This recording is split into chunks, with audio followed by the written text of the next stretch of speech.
DEMJ développe des solutions plastiques durables et intelligentes.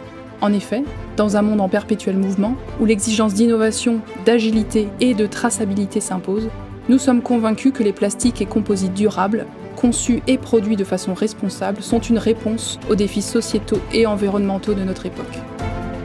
Dans ce cadre, DEMJ, avec ses 2 centres de recherche et développement en France, oriente son innovation sur l'économie circulaire. C'est limiter le gaspillage des ressources et l'impact environnemental en appréhendant le produit actuel comme une ressource pour un produit futur.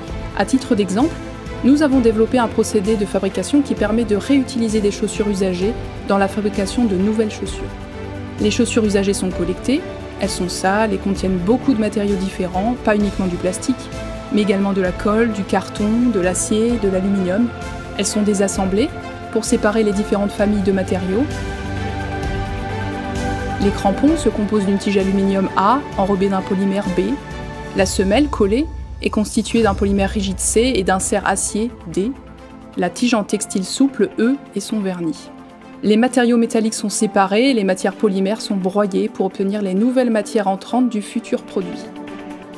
Ces broyats sont mélangés, puis déposés dans un moule qui est chauffé pour faire fondre certaines matières du mélange et réaliser ainsi une structure composite B, C, E. Toute l'intelligence de la solution vient de la composition du mélange à opérer pour avoir des caractéristiques mécaniques intéressantes et garantir l'intégrité du produit en service. Si on veut un produit très amortissant, ou si on veut un produit très raide, ou si on veut un produit avec une bonne adhérence au sol, on jouera sur la taille des particules et la quantité de chaque broyat B, C, E.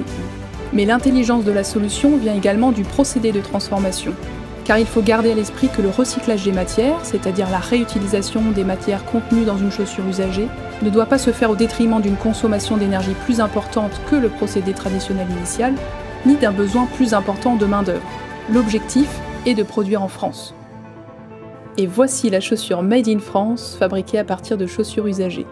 Une nouvelle boucle démarre.